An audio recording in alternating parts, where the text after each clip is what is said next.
Hi everyone and welcome to my quick guide into influencer marketing. This first video is just going to touch on how a marketing manager can effectively work with influencers as part of their marketing strategy. Now, influencer marketing is this huge phenomenon that has taken over the digital marketing world, and if you have been working within retail, beauty, food, fitness, any type of online business, and you are a marketing manager or marketing exec or marketing assistant, you should be no stranger to the word influencer marketing. So in a nutshell, let's have a look at influencer marketing and why marketing managers should be utilising this as a strategy. The first thing is that an influencer is predominantly the middleman between a brand and an audience. Influencers these days have so much power to influence a customer's decision.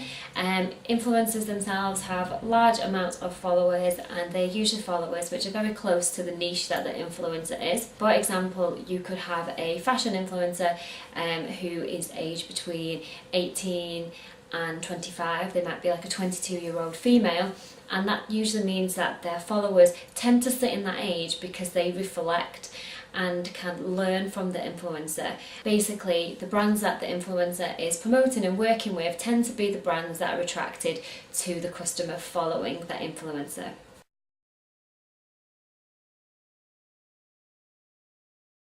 The size of an influencer's following can vary, so you can get your micro influencers, and basically on Instagram they can have anything from around 5,000 followers to 40,000 followers. Then you have your more larger scale influencers who tend to be from like 45,000 plus. And then they just go huge and huge and huge, and you can get influencers that have got millions of followers, and those are the ones that tend to sit on more of like a celebrity basis. However, they're still influencers if they are active on a social media platform, whether it be YouTube, Instagram, Twitter or Facebook. They are classed as an influencer and can work wonders for your brand. As a marketing professional aiming to work with influencers, I'm just going to touch on some ways that are really handy to work with influencers and bloggers to try and get your brand or product out there to a wider audience. So the first one is to look at bloggers who have an active blog and like an actual written platform online. Bloggers who have their own websites, sometimes they've had these for years and years now. And for example, I've been blogging for 9 years, so my website, whatemmadid.com, is 9 years strong. And the benefit of this is basically because if any brands want me to advertise them or talk about them on my blog, the site has been live with Google around 9 years, so it actually ranks quite high. What you do want to look for when working with bloggers who have their own websites is to try and seek out the ones who have been doing it for quite a long time. So the best way that you get your product on them is that you get a link on the blog from a strong website. Bloggers who have their own active blogs can write a review about your product, or they can just write about your brand in general, and they can put a link in the article which links out to your website. Now, one good thing to look at is the domain authority of a blogger.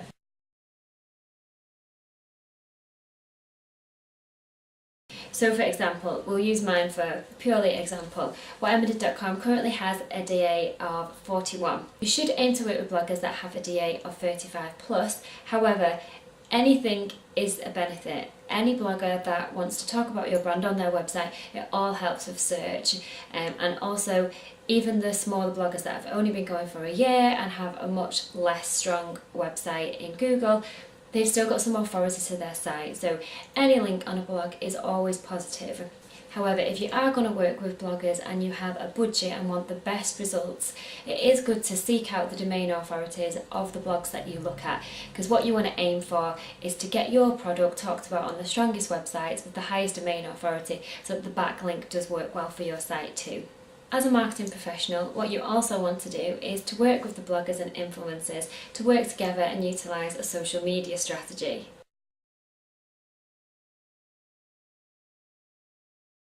Now this can work two ways. You can get the blogger to review a product of yours or discuss your brand in some way, and they can do this on their own platforms, which is usually the best way if they have a large following. They can do a series of Insta stories, they can do some live videos, or they can post a picture on their Instagram feed. The amount of new eyes that you will get on your product via this influencer on their social media channels could be so much bigger than the potential reach you currently have, and is an excellent way of bringing in new customers. Also, working with influencers and bloggers who have done a blog post on your brand will tend to push that blog post out via their social media anyway. So again, it's getting people to come to their site, see their review about your product, and they can always click on the link and be taken to your site, and it's also a great way of driving traffic to your brand. Now, a question that a lot of marketing professionals will ask me from time to time is, how do I pinpoint the right influencers and bloggers to work with my brand? So this is an actual really important step when you're working with influencers. So what you want to be doing is you want to be making sure that the influencers and bloggers you're going to be working with are perfect for your brand, and not just them as well as a person, but that their audience is the ones that you really want to target. What you want to look at is an influencer who is ideally of a similar age to the customers that you want to be targeting. For example, if you are a fashion brand and you specialise in fast fashion, so you follow the trends and you're constantly changing your stock and you're always having new exciting items, what you want is you want to be attracting the girl influencers out there who have lots and lots of followers who are predominantly interested in fashion. And what you need to do is look for the influencers who mainly promote fashion on their feeds, whether that be in their YouTube videos, their Instagrams and their blogs. Ideally, it's good to have a look at the ones that do their own photography and can really wear your fashion in a great way, because not only then are they putting that content out there to their followers, but you can have a discussion with them about using their content to use on your sites too. So it's actually a win-win situation. You get the influencer wearing your clothes and promoting them out to their wide audiences, and then the best bit is you could also have rights to their content and you could use their content on your website and social media channels too.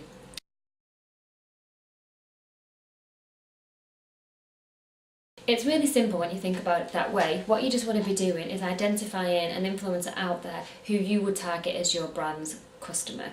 Another point I want to touch on is the type of influencer. So I touched on before the celebrity influencers and then obviously the micro influencers. Now what they say is that obviously using a celebrity or someone with a massive following is brilliant in one way, because if they are promoting your product, it literally goes out to the masses.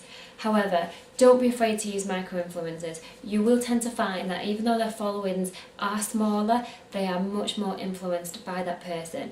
And what they do is they relate to them a lot more, and you'll find that they have a lot more loyal followers that have been following them along their journey. The best type of marketing strategies are when people can message people and discuss things and share and talk about the product, and that happens so much with micro-influencers.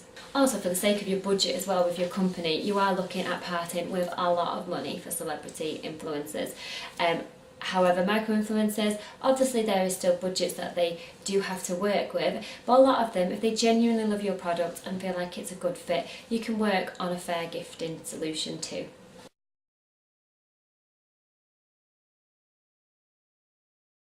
Now, for any brands out there, when you want to look at using influencer marketing, a really great technique is to look at your competitors and see what they are doing. Now, it might seem a bit like you're jumping on the back of what somebody else is doing, but it's not the case at all, and it's just an online way of researching who their target customers are, who their influencers are, who's talking about their products, and seeing how you can do similar. So for example, let's look at the beauty industry. Say if you're one large beauty retailer and you have a tight competitor. If you see that tight competitor using a certain group of female influencers all doing beauty and makeup tutorials, and then you can see what type of people are commenting, start to narrow down and target those people.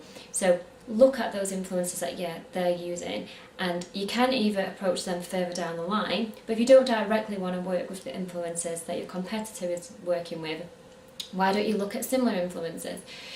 Look at the people that they seem to go to events with, watch their stories, have a look at influencers that they follow that are very similar, and then work to approach them. When you've pinned down the influencers that you want to work with and you're working them into your strategy, remember to be really personal in your influencer outreach. Influencer outreach should be something that you do dedicate a lot of time for, and a good plan I would recommend is to maybe save perhaps like 5 hours in a working week where you dedicate either yourself or somebody else in the marketing department to purely do outreach and speak and converse with influencers.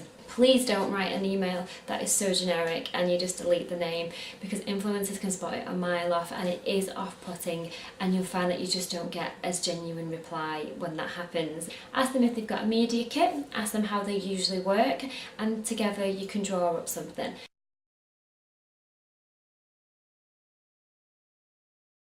And last but not least, I'm just going to touch on a topic which is quite handy for retailers and any other brands that have got an online presence and they want a lot of bloggers to be talking about them or influencers sharing their news at one time, is to think about event marketing. So obviously events is something that marketing managers and marketing execs will be doing on the regular anyway if their company or brand allows them to.